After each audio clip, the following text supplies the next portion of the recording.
గురూజీ నేను మీ మాటల్లో విన్నాను. కామన్‌గా ఇప్పుడు మనం ఏదైనా దేవాలయానికి వెళ్ళినప్పుడు ఆ, అక్కడ ఒక దేవుడు మెయిన్‌గా ఉన్నాడు అంటే ఆయనతో పాటుగా ఒక ఇద్దరు ముగ్గురుంటారు. కుడి పక్క, ఎడమ పక్క అట్లా. ఉమ్. ఈవెన్ పక్కన వేరే గుళ్ళని నిర్మించిన స్థలాలు కూడా ఉన్నాయి. సో, అట్లా ఒకే దేవాలయంలో ముగ్గురు, నలుగురు దేవుళ్ళున్నారు అంటే అవి వ్యభిచార గుళ్ళు అని చెప్పి మీ మాటల్లోనే విన్నాను. అది ఎందుకు అనాల్సి వచ్చింది? అందులో ఎంత వరకు నిజముంది? ఒకప్పుడు మా ఊళ్ళో కానీ చాలా ఊళ్ళల్లో హ్మ్. రామాలయం ఉండేది, సపరేట్గా శివాలయం ఉండేది. ఇన్ని రకాల టెంపుల్స్ లేవు. హ్మ్. రామాలయం, శివాలయం హ్మ్. నాకు తెలిసినంత వరకు ఒరిజినల్గా ఎప్పుడైనా.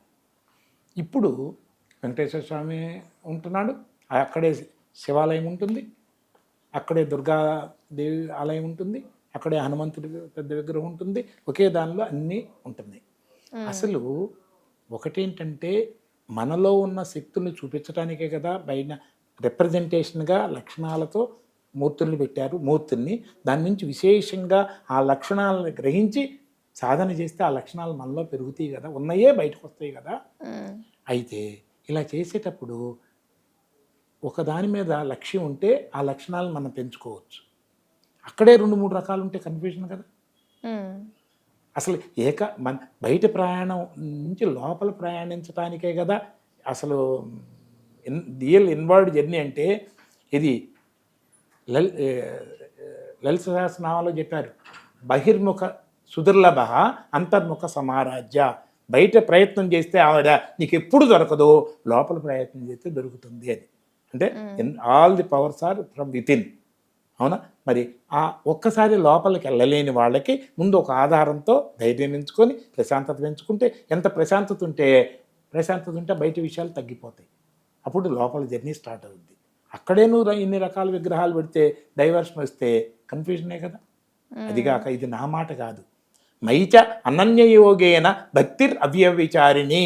నా యందు వ్యభిచరించిన భక్తితో నన్ను ఎవరైతే ఆరాధన చేస్తాడో వాడే నిజమైన జ్ఞానం ఉన్నవాడు అని 13వ అధ్యాయం 11వ శ్లోకంలో ఉన్నది ఒకటి.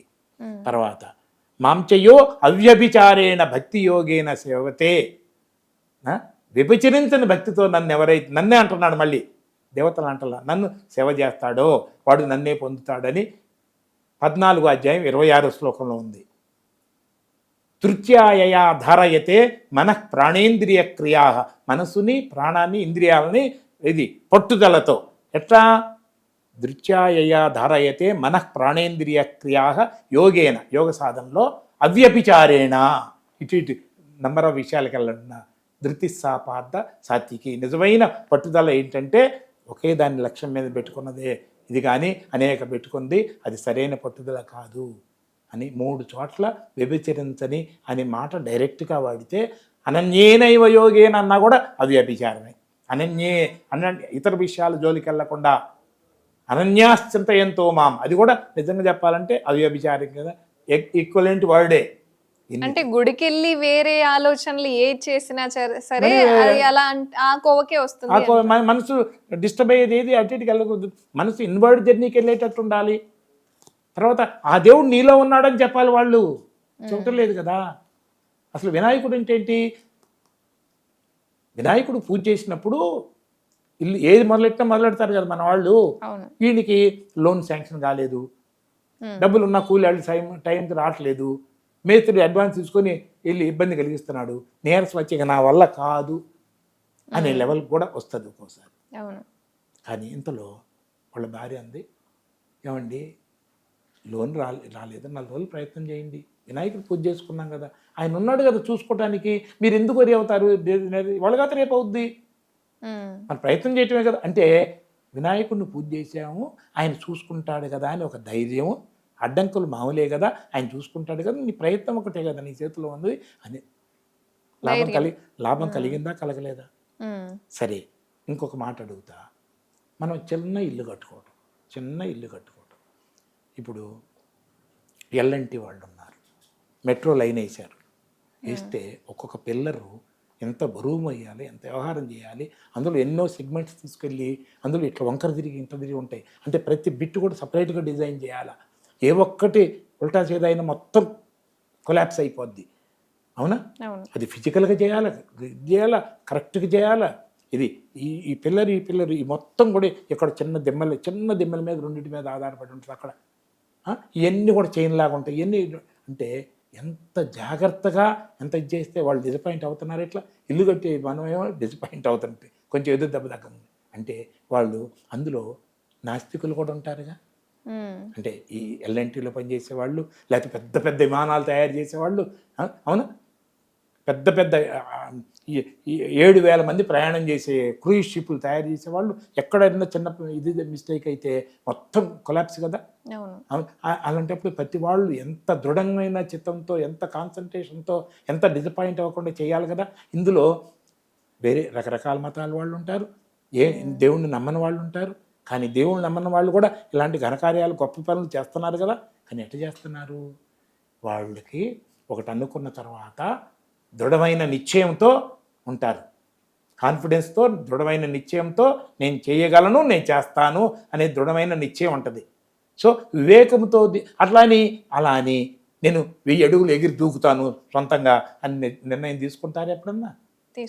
తీసుకోరు కదా. సాధ్యం కానివి ఎట్లా? అవునా.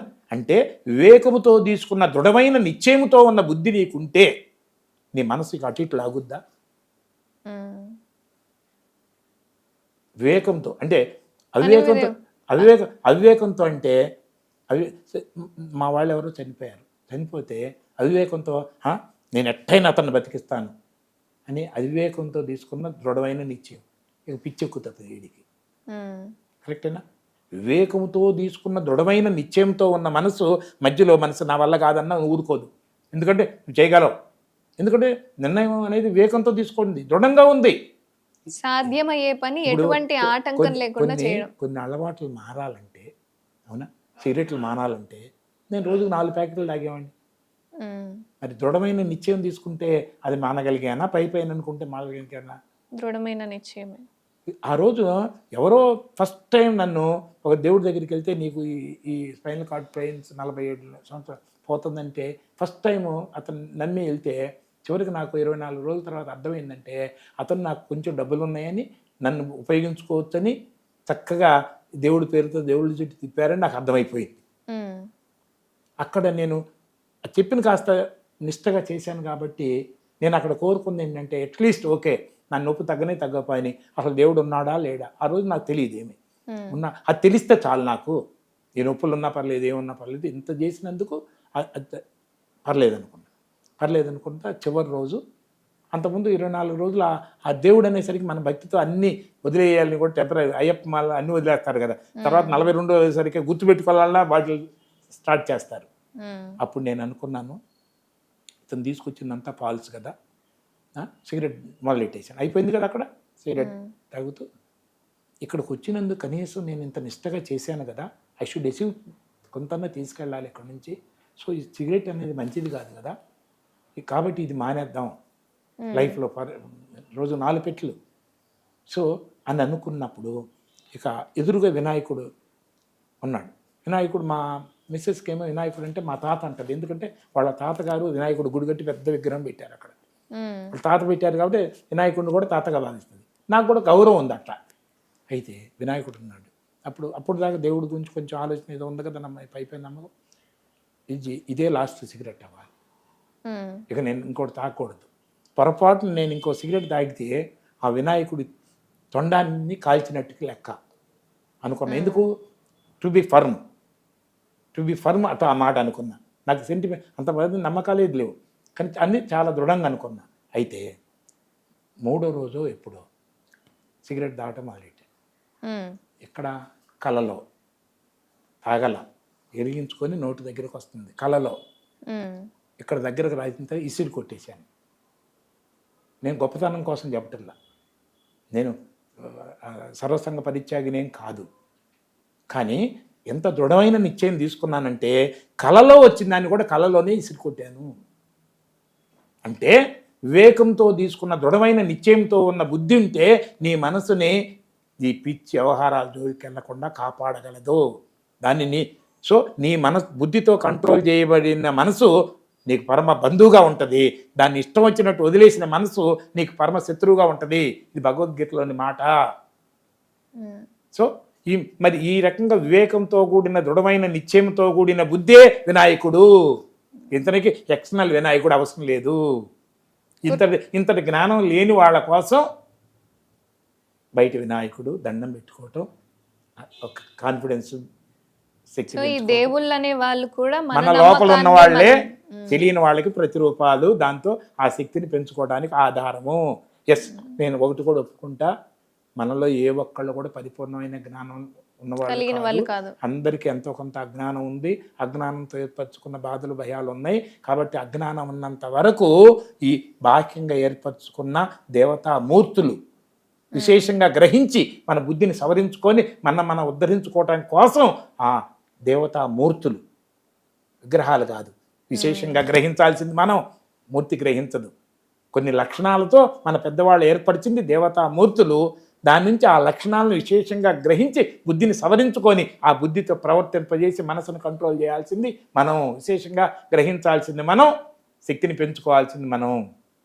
సో విశేషమైన గ్రాహ్యం అంటే విగ్రహం మనలో ఉండాలి, అక్కడ లక్షణాలతో ఉన్న మూర్తి మాత్రమే. దాంతో సాధన చేసినప్పుడు సర్వశక్తులు మనం అసలు ఇంతటి తెలిసిన భగవద్గీత ఇంత చక్కగా తెలిసిన తర్వాత ఏ ఒక్కళ్ళు కూడా బలహీనంగా ఉండరు. కనీసం భయాలు, బాధలు ట్రెమెండస్గా తగ్గిపోతాయి. తగ్గిపోయినప్పుడు ఇంకా అటు ఇటు ఇది ధైర్యం కోసం, మనశ్శాంతి కోసం అటు ఇటు చూడాల్సిన అవసరమే ఉండదు. తెలియక అజ్ఞానంతో కొట్టుకుపోతూ ఏది వ్యభిచారం, ఇది దేవుళ్ళు మార్చడం కూడా వ్యభిచారమే. ఇంతెందుకు ఒక్క మాట చెబుతా, యేసుక్రీస్తు గురించి ఒక్క మాట చెప్తా. ఆయన ఏమన్నాడు? నేనే సత్యం అన్నాడు. చర్చి మీద కూడా రాసి ఉంటుంది. అంతకుముందే భగవద్గీత ఉంది కదా. అంతకుముందు కనీసం 3000 సంవత్సరాల క్రితం భగవద్గీత ఉంది. మరి యేసుక్రీస్తు లాంటి వాళ్ళు అన్ని దేశాల్లో కూడా తిరిగారు, భారతదేశం కూడా వచ్చి వెళ్ళారు అన్నారు. అన్నీ తెలుసుకొని వెళ్ళాడు. ఆయన కూడా భగవద్గీత కూడా తెలిసి ఉంటారు కదా. కొన్ని మహాత్ములే కదా, వీళ్ళందరూ గొప్పవాళ్లే కదా. ఆయన ఏం చెప్పాడు? నేనే సత్యం అన్నాడు. అందరూ అనుకున్నారు యేసుక్రీస్తు శరీరమే సత్యం అనుకుంటున్నారు. యేసుక్రీస్తు శరీరం పుట్టింది, పెరిగింది, మార్పు చెందింది, మట్టితో ఏర్పడింది, మట్టిలో కలిసిపోయింది. ఎటు సత్యం అవుతుంది అది మార్పు చెందేది? కానీ ఆయన ఉద్దేశం ఏంటో తెలుసా? ఒక్కటే మాట చెప్తా.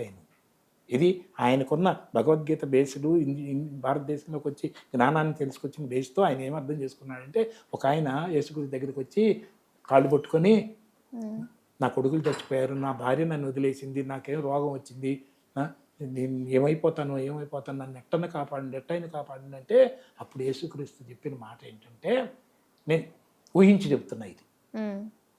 అరే పిచ్చోడా, నాది నావి అనేది ఏది సత్యాలు కాదు. నాది నావి అనేది ఏది సత్యాలు కాదు, అన్నీ వచ్చిపోయాయే. కానీ గుర్తుపెట్టుకో, ఏ నేను ముఖ్యమని నువ్వు అనుకుంటున్నావో ఆ నేను అనేది ఒక్కటే సత్యం. గుర్తుపెట్టుకో, నేనే సత్యం. ఆయన అన్నారని మీరెలా ఊహించి చెప్తారు? ఇంతకన్నా నేను సత్యం అని ఆయన పేరుతో పెట్టారు కదా. మరి ఆయన కూడా గొప్ప వ్యక్తే కదా. గొప్ప వ్యక్తి పర్సనల్ గా ఆయన్ని నేను సత్యం అన్నది కాదు, నేను సత్యం కాదు, నేనే సత్యం అనేది గుర్తించుకో. ఇప్పుడు కూడా మనలో నేను అనేదే సత్యం, నాదనేది ఏది సత్యం కాదు. నేననేదే పరమాత్మ, నేననేదే పరబ్రహ్మ, నేననేదే భగవంతుడు. కానీ ఆ నేనుకి పరిమితి లేదు, ఈ శరీరానికి పరిమితి. అందరిలో ఉన్న ఒకటే నేను. కానీ అందరి మనసులో అందరి బుద్ధులు ప్రత్యక్షంగా 24 గంటలు ప్రత్యక్షంగా అనుభవిస్తున్నా. ఉన్నాను తెలుస్తూనే ఉందిగా. కళ్ళు అవసరం లేదు, ఏం అవసరం లేదు. పంచేంద్రియాలకు తెలియకుండా పంచేంద్రియాల ఆధారంగా 24 గంటలు మన లోపల నుంచి స్పృహలో ఉన్నాను స్పృహ ఏదైతే మార్పు లేకుండా ఉందో, ఏ లక్షణాలు లేకుండా ఉందో అదే సత్యం, అదే భగవంతుడు.